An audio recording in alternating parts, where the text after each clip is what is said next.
Allah tahu kita malas, kita lemah, kita malas, dan kesibukan kita dalam kita mencari kehidupan di atas dunia ini, di dunia ini.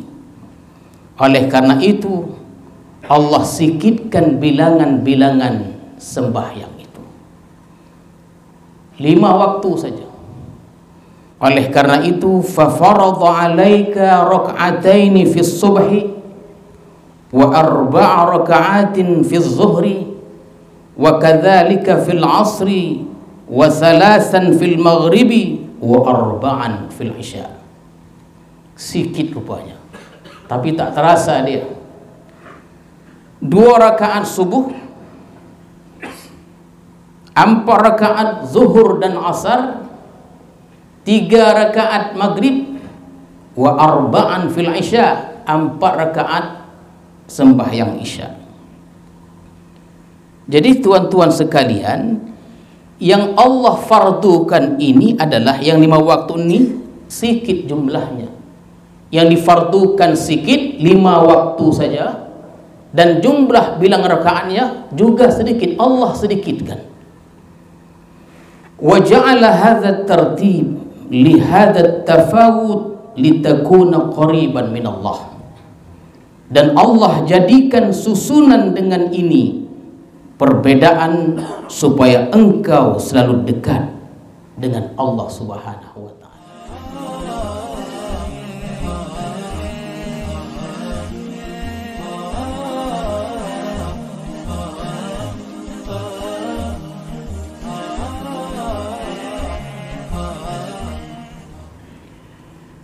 Bismillahirrahmanirrahim. Assalamualaikum warahmatullahi wabarakatuh.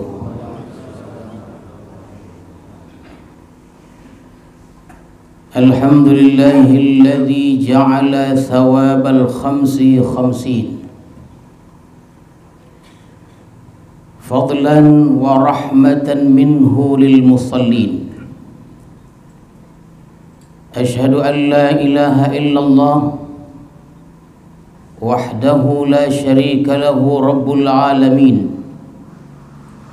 wa ashhadu anna sayyidana Muhammadan abduhu wa rasuluhu sayyidul mursalin. Allahumma salli wa sallim wa barik ala sayyidina Muhammad as-sadiqil wa'dil amin wa ala alihi wa sahbihi wa tabi'in wa zurriyatihi wa atba'ihi ajma'in, salatan wa salaman daimaini mutalazzimaini ila yaumiddin, amma ba'du. Tuan-tuan para khalifah, para salikin, hadirin hadirat, serta para tetamu sekalian, marilah kita bersyukur kepada Allah Subhanahu wa ta'ala yang telah melimpahkan rahmat dan hidayahnya kepada kita semua, sehingga pada malam yang berkah ini kita masih dapat bertemu, berjumpa di madrasah ini untuk meneruskan kajian hikam kita. Semoga Allah merahmati dan meridai dalam perjalanan Tuhan dari rumah menuju tempat ini.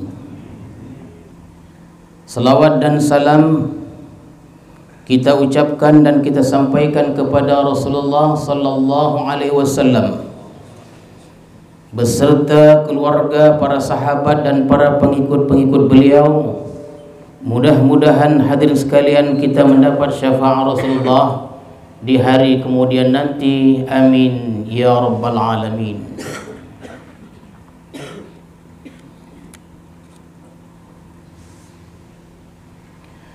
Al-hikmatu sabi'ata asyrah ba'dal mi'ah min al-hikamil ata'iyah. Qala al-imamul arbillah Ahmad ibn Atta'illah as-Sakandari rahimahullah wa nafa'ana bi'ulumi. Maka pada hikmah yang ke-117 dari Al-Hikam Al-Ata'iyah telah berkata pengarang Imam Ahmad ibn Athaillah As-Sakandari rahimahullah wa nafa'ana bi'ulumi. Kata beliau, alima wujud ad-dha'fi minka faqallala a'dadaha wa alima ihtiyajaka ila fadlih fakathara amdadaha. Allah mengetahui akan adanya kelemahan engkau, maka dia sedikitkan bilangan-bilangan sembahyang itu. Dan Allah mengetahui berhajatnya engkau kepada anugerah Allah, maka Allah perbanyak pahala-pahala sembahyang itu. Fakathara amdadaha. Itulah lebih kurang terjemahan hikmah yang ke-117.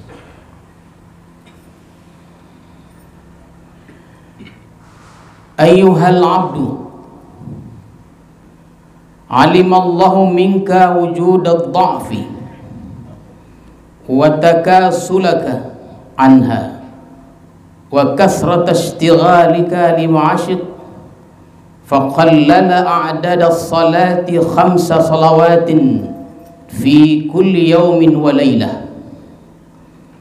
Wahai hamba Allah, ayyuhal abdu, wahai hamba, ayyuhal abdu, Allah mengetahui daripada engkau adanya kelemahan dalam diri engkau, dan Allah mengetahui akan malasnya engkau daripada sembahyang itu, dan Allah mengetahui banyaknya kesibukan engkau untuk penghidupan engkau, maka Allah sedikitkan bilangan-bilangan sembahyang 5 waktu fi kulli yaumin wa lailah, sehari semalam. Jadi Allah ni Maha tahu dia bahwa kita ni, wahai hamba-hamba sekalian, kita semua yang hadir di adalah orang yang malas. Tahu Allah. Allah tahu kita malas, kita lemah, kita malas, dan kesibukan kita dalam kita mencari kehidupan di atas dunia ini, di dunia ini. Oleh karena itu Allah sikitkan bilangan-bilangan sembahyang itu, 5 waktu saja. Oleh karena itu fafaradha 'alaika rak'ataini fi subhi wa 4 raka'atin fi zuhri wa kadzalika fil 'asri wa 3 fil maghribi wa 4 fil 'isya. Sikit rupanya, tapi tak terasa dia. 2 rakaat subuh,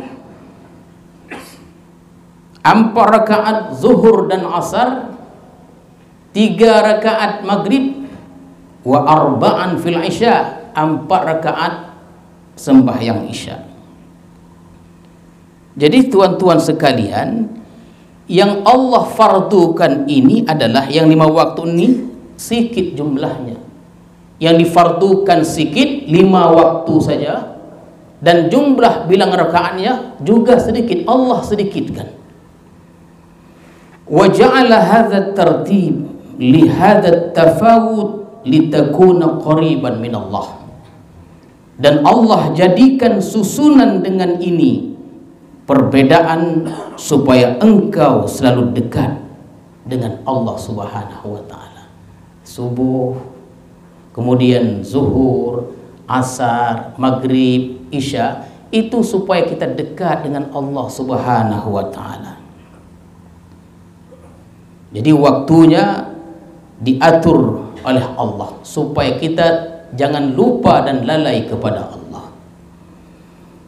Wa ma'lumun anka idza addaita as-salata bihadhihi as-surah la tajidu tab'an fil ibadah walam tafudka maslahatul ma'isyah, dan maklum akan adanya bahwa engkau menunaikan sembahyang dengan cara ini, rupa ini, engkau tidak mendapat kesusahan pada ibadah.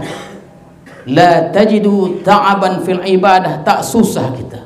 Macam mana mau susah? 2 rakaat saja. Yang tadi 3 rakaat salat maghrib. Artinya hadirin hadirat sekalian, waktu sembahyang ini tidak mengganggu kemaslahatan usaha kita, tidak akan merusak aturan pekerjaan kita. Itulah waktu-waktu sembahyang itu. Tartib yang Allah tertibkan itu tidak akan mengganggu jadwal bisnis kita, perdagangan kita, dan lain-lainnya. Orang yang menjadi pegawai negeri contohnya, dengan jadwal sembahyang seperti itu tidak akan mengganggu urusan kepegawaiannya. Seorang petani tidak akan terganggu dengan bertaninya dia, dengan berladangnya dia. Seorang nelayan tidak akan mengganggu jadwal nelayannya dan lain-lainnya. Kenapa? Karena Allah sikitkan waktu sembahyang itu dan bilangan-bilangannya. Berangkat jam 8, sampai kantor jam 9. Masuk kantor, tanda tangan, keluar lagi minum kopi.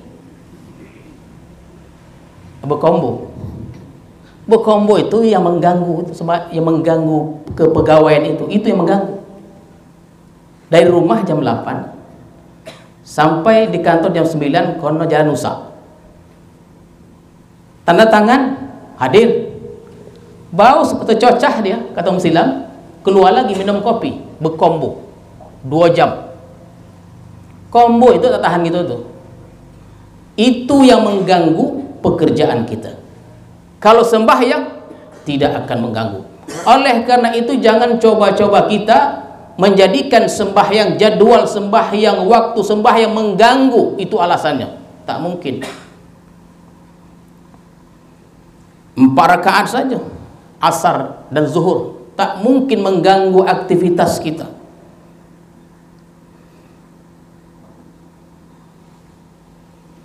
Oleh karena itu, jumlah bilangan rakaat sembahyang 5 waktu itu mengandung rahasia-rahasia yang cukup dalam, isyarat-isyarat yang hebat.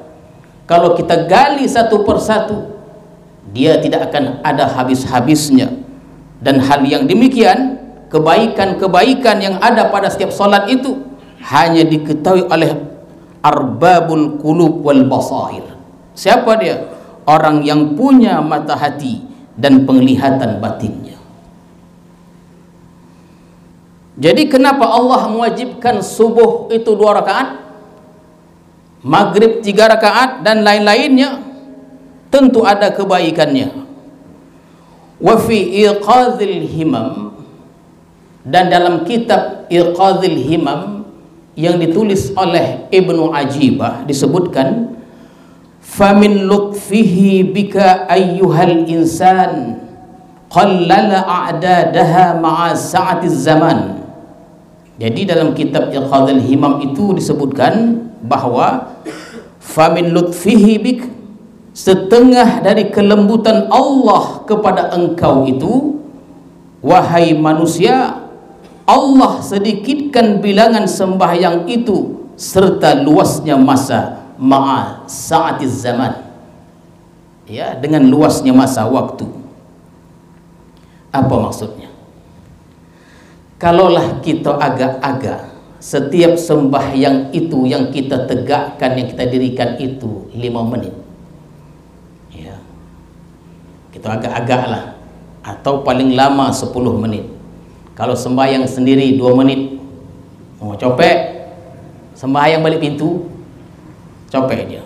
Kita agak-agak sajalah 5 menit, maghrib 5 menit, isya 5 menit, 5 menit lah setiap waktunya. Kalau setiap sembahyang itu 5 menit, ada 5 kali sembahyang, 5 kali 5 artinya 25 menit. Dan Allah sediakan waktu untuk kita sehari semalam ada 24 jam. Ma'a sa'atiz zaman. Allah sediakan kita 24 jam dan Allah minta kita ibadah hanya 25 menit. Tak sampai. Jangan bohong. Tak betul. Begitu luasnya masa itu. 24 jam sehari semalam. Tak dapatkah kita menjaga waktu hanya 25 menit? Tak mungkin.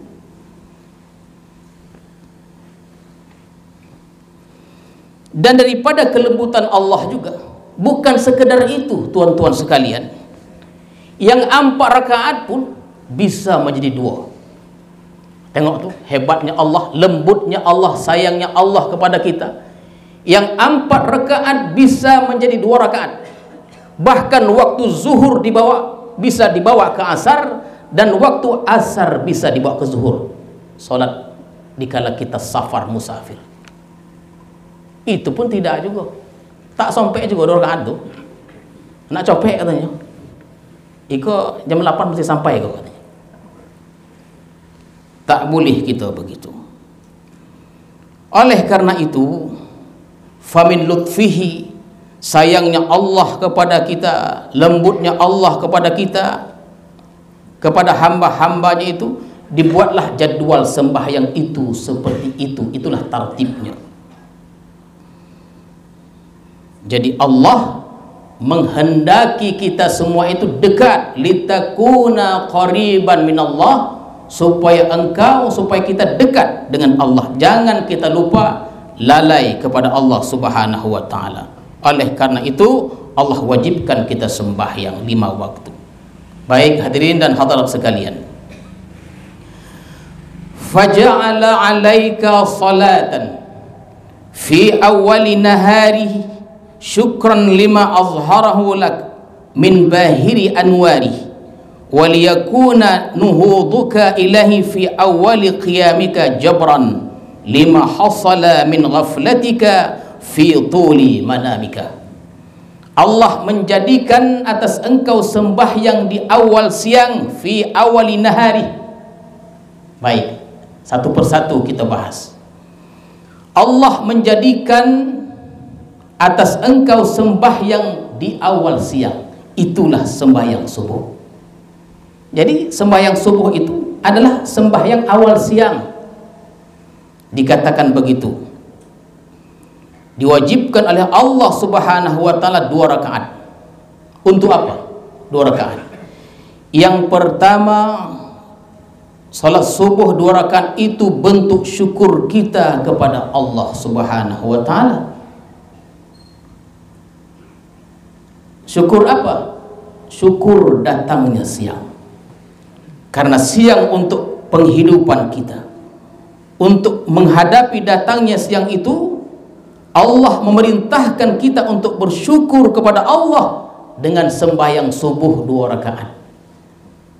Jadi kita mulai awal siang itu dengan sembahyang subuh 2 rakaat. Syukur kita. Yang kedua, agar hari itu dimulai dengan ibadah. Dan yang ketiga, subuh itu menambal kelalaian kita di waktu kita tidur, tuan-tuan sekalian. Jadi berapa jam kita lupa itu pada Allah.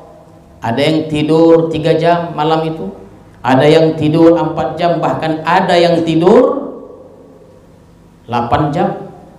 Itu kalau kita tidur 8 jam itu umur kita 60 tahun.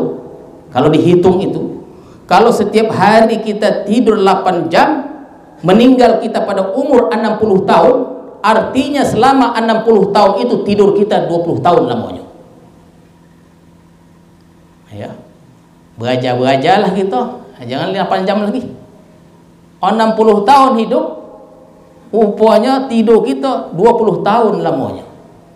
Tekapa. Jadi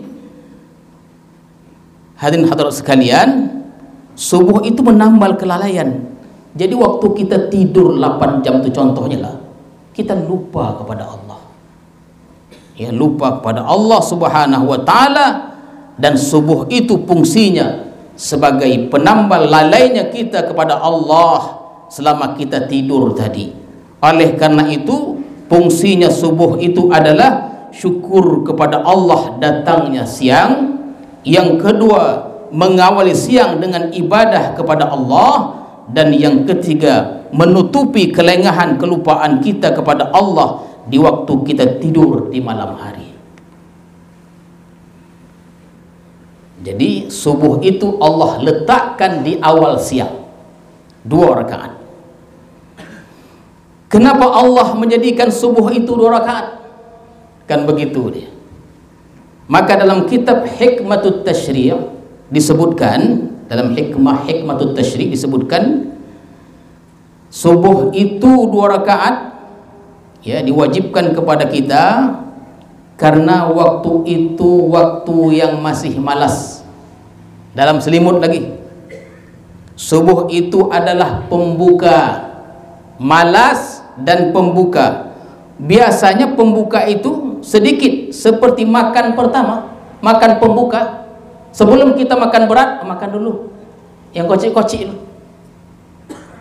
Jadi subuh itu pembuka. Oleh karena itu dia 2 rakaat, dan waktu itu waktu yang malas. Maka Allah wajibkan 2 rakaat saja. Itu pun payah mendapatkannya. Jadi orang, tuan-tuan sekalian, yang tidak sembahyang subuh nih, orang yang tidak mensyukuri datangnya siang. Itulah orang yang tak sembahyang subuh nih. Orang yang tidak mensyukuri datangnya siang, orang yang tidak memulai harinya dengan ibadah, orang yang tidak menutupi kelalaiannya di malam harinya. Itu orang yang tidak sembahyang subuh. Kita inginkan di tengah negara kita begini ini, kita penuhkanlah masjid-masjid 2 rakaatnya ya, sambil tepo jam tak apa dah ya, asal jangan tumbang sajalah. Sambil tepo jam tak apa, ponohkan nosah ni ya. Saya tengok pertemuan nosah ini amai ya, tapi subuh sikit dia ya. Itulah dia, supaya amai, membawa barakah bumi ini ya. Wa ja'ala 'alaika salatan wasatan nahar ikhmadan 'anka lima azharahu fi dhalikal waqti min wuqudi nari.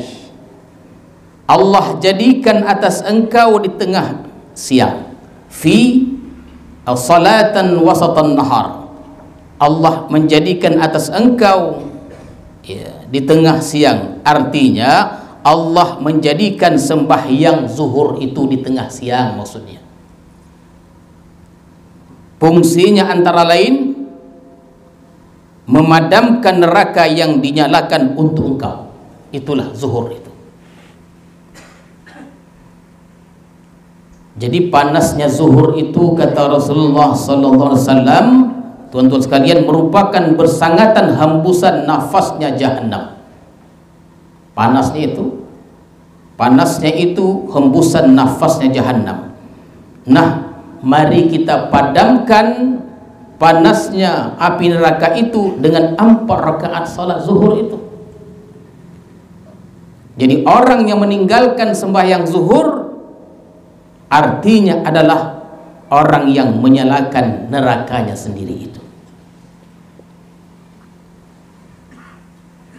Kemudian dikatakan bahwa sembahyang zuhur itu adalah sembahyang yang dirindukan. Tuan-tuan sekalian, sembahyang zuhur itu adalah sembahyang yang sangat dirindukan. Kenapa? Karena Allah mewajibkan zuhur setelah 6 jam dari salat subuh itu. Begitulah kita agak. Kalau kita hitung-hitung kira, kita agak antara subuh dan zuhur itu 6 jam. Jadi disebutkan sembahyang zuhur itu adalah sembahyang yang sangat kerinduan. Kenapa? Karena orang-orang yang dekat dengan Allah nih tak mau jauh dari Allah. 6 jam itu terasa lama dia. Kita mungkin terasa cepat. Kalau bisa tak ada pun. Kenapa? Jadi 6 jam ini bagi mereka lama menunggu. Dari subuh ke zuhur lama menunggu 6 jam. Sedangkan rindu luar biasa hebatnya. Oleh karena itu tuan-tuan sekalian, oleh karena itu untuk mengurangi rasa kerinduan mereka kepada Allah itu selama 6 jam, macam mana caranya? Tak tertahankan, kita yang tak merasa. Kalau kita biasa aja, terlambat pun tak apa-apa. Mereka tak bisa. 6 jam itu rindu yang bersangatan kepada Allah. Oleh karena itu Allah melalui Rasulnya mensyariatkan sembahyang duha sebagai pengobat hati rindu untuk datangnya zuhur itu. Nah, jadi duha itu waktunya antara 8:30 atau pukul 10. Jadi begitu dia tuan-tuan sekalian. Orang yang rindu itu tak tahan dia lama-lama. Karena salat itu mi'rajul mukmin, tempat berkomunikasi, berdialog dengan Allah Subhanahu wa taala. Untuk memadamkan rasa rindu itu disyariatkanlah sembahyang duha supaya terobatilah rasa rindu itu.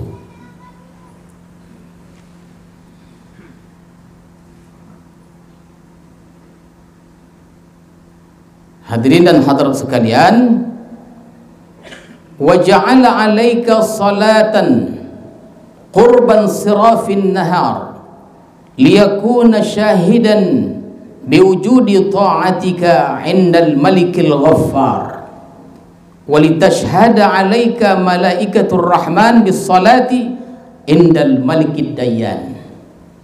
Allah mewajibkan atas engkau sembahyang mendekati pulangnya siang, kurban sirafin nahar. Jadi arti kurban sirafin nahar itu mendekati pulangnya siang. Kalau datangnya siang itu disambut dengan sembahyang subuh, datangnya siang itu disambut dengan sembahyang subuh, maka baliknya siang itu dihantar dengan sembahyang asar. Dibuka, ditutup dia. Dan sembahyang asar ini sembahyang yang disaksikan oleh malaikat khusus namanya. Ada malaikat khusus ditugaskan oleh Allah Subhanahu wa taala. Karena di waktu itu amal ibadah nih, amal ibadah kita naik di waktu asar itu. Dibawa oleh malaikat ke hadratullah Subhanahu wa taala. Ya, tuan-tuan sekalian, jadi waktu asar itu amal ibadah kita dibawa oleh malaikat. Begitu malaikat naik berhadapan berjumpa dengan Allah Subhanahu wa taala, Allah yang maha tinggi, yang maha kuasa itu bertanya kepada malaikat, "Wahai malaikat, bagaimana engkau tinggalkan hamba-hambaku itu? Bagaimana keadaan mereka?" Malaikat menjawab, "Kami tinggalkan mereka dalam keadaan sembahyang asar." Jadi laporan malaikat kepada Allah itu kan indah kalau kita sembahyang asar. Jadi sembahyang asar itu adalah sembahyang yang disaksikan oleh malaikat.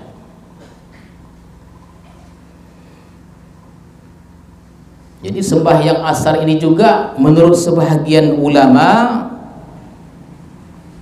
sembahyang wusta namanya. Kalau tuan-tuan pernah mendengar kalimat wusta, sembahyang wusta, sembahyang asar itulah. Sebagian ulama mengatakan sembahyang asar itu disebut sembahyang wusta. Sembahyang yang paling afdal di antara yang 5 waktu itu, kata sebahagian ulama. Sampai ada hadis Nabi yang mengatakan bahwa orang yang ketinggalan, yang tidak sembahyang asar, dia boleh berbuat apa saja. Ini bahaya nih tuan-tuan sekalian. Ya, orang yang ketinggalan, orang yang tidak sembahyang asar adalah orang yang tidak dihabiskan segala-galanya. Artinya orang yang meninggalkan sembahyang asar ini dia boleh berbuat apa saja. Di zaman Rasulullah sallallahu alaihi wasallam pernah dikisahkan seorang ayah, mereka tanya pada Rasulullah, seorang ayah membunuh anaknya. Seorang ayah membunuh anaknya, dipotong-potongnya anaknya itu, dibuatnya cuka, dijualnya. Diceritakan ini kepada Rasulullah sallallahu alaihi wasallam. Diceritakan nih, ada "Ya Rasulullah, ada seorang membunuh anaknya, dipotong-potongnya, dijualnya, dijadikan cuka, dijualnya." Kata Rasulullah, orang yang seperti itu orang yang tidak sembahyang asar.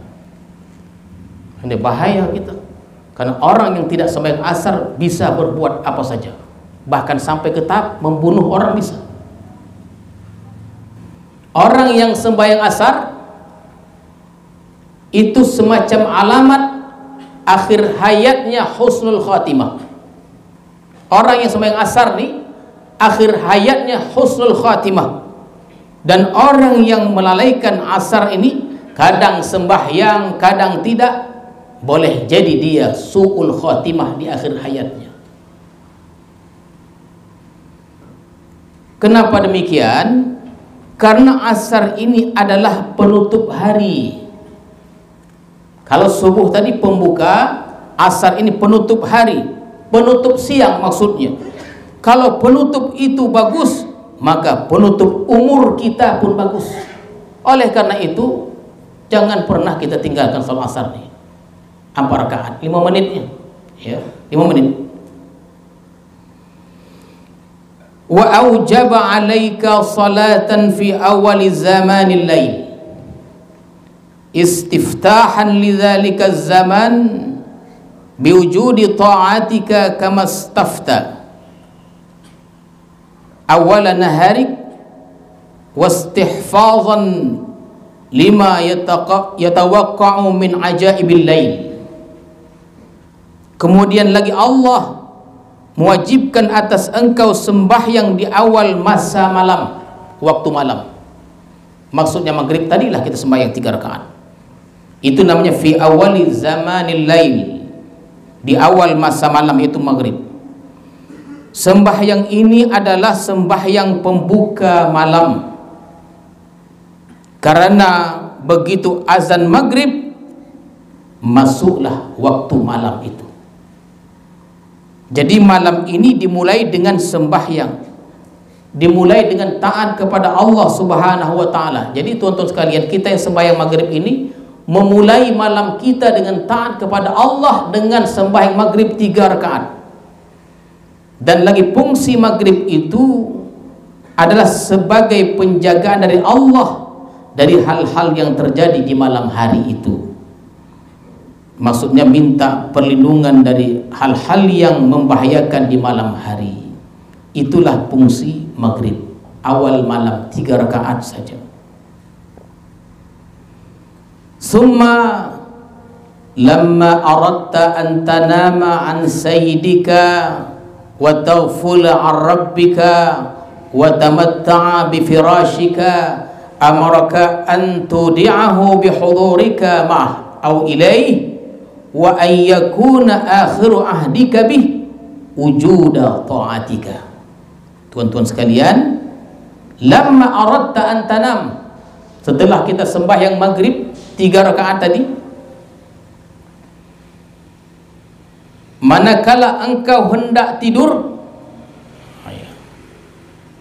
copek nampak engkau, nak tidur dah. Orang Muslim biasanya jam 2 tidur, bagi jam 9. Kalau tak tahu mungkin lah ya, sebahagian saya sebagian kecil itu. Lamma aradta an tanama an sayyidika wa taghfula an rabbik, manakala engkau hendak tidur, hendak meninggalkan Tuhan engkau, engkau hendak bersenang-senang dengan hamparan engkau, ya, wa tamatta'a bi firashik, bersenang-senang dengan hamparan tilam maksudnya. Tak sabar nak naik ke tilam tu. Allah wajibkan engkau sembahyang isya. Sebelum kita tidur, sembahyang isya dulu. Waktu maghrib ni sebentar kali. Dulu pun kalau tidak ada jadwal, setengah jam sebelum isya orang sudah bisa sembahyang isya. Maka Allah perintahkan kita untuk sembahyang isya 4 rakaat. Ini sebagai sembahyang perpisahan kita dengan Allah Subhanahu wa taala. Sebelum kita tidur, tuan-tuan sekalian, sebelum kita berpisah dengan Tuhan kita Allah, sembahyang dulu 4 rakaat. sembahyang Isya. Jadi sembahyang Isya itu 4 rakaat, karena setelah itu kita akan tidur. Isya itu penutup sembahyang malam. Jadi Isya itu penutup sembahyang malam. Habis Isya kita bakal tidur, bakal lupa dengan Allah Subhanahu wa taala. Dulu pun tuan-tuan sekalian, Rasulullah, bahkan Syekh Abdul Barokan itu tak lama tidurnya. Bahkan orang-orang dulu tidurnya cepat, bangun jam 2 tidak tidur lagi, begitulah katanya. Tidurnya cepat. Oleh karena itu habis Isya mereka witir terus. Pernah saya sebutkan bahwa sembahyang itu paling sedikit 10 rakaat. Yang rawatib ini 10 rakaat, ada yang 12. Kalau tradisi di Islam ini 12 rakaat saja yang normalnya. Yang paling banyak 24 rakaat. Ada 17 rakaat, itu tambah witirnya. Dan biasanya orang habis Isya terus witir, tidur. Jam 2 bangun lagi, tak tidur sampai subuh. Kadang-kadang niatnya cantik. Maghrib dia, Isya tu biar khusyuk sikit, jam 2 lah, sekalian tahajud, tidur punya sampai subuh. Kalau niat luar biasa hebat memang. Praktek itu tak menentu dia. Sembahyang jemaah kita tak apa, tengah malam aja sunyi, sonyap, dia akan mempengaruhi kekhusyukan. Iya pula panah punya. Itulah tuan-tuan sekalian, antara lain hikmah Allah menetapkan waktu-waktu sembahyang yang demikian tadi. Ada maksud khusus dari Allah Subhanahu wa taala. Intinya litakuna qariban minallah, supaya engkau dekat dengan Allah Subhanahu wa taala. Baik hadirin hadirat sekalian, wa alima ihtiyajaka ila fadlihi fakassara amdadaha. Dan Allah mengetahui berhajatnya engkau kepada anugerahnya, maka dia perbanyak pahalanya. Kelemahan kita ni, kita sudah lemah, malas, sibuk, tapi pahala banyak. Ya.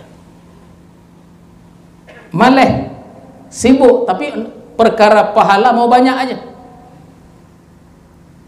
Itu wa alima ihtiyajaka ila fadlihi fakassara amdadaha. Dan Allah mengetahui berhajatnya engkau kepada anugerahnya, maka dia perbanyak pahalanya.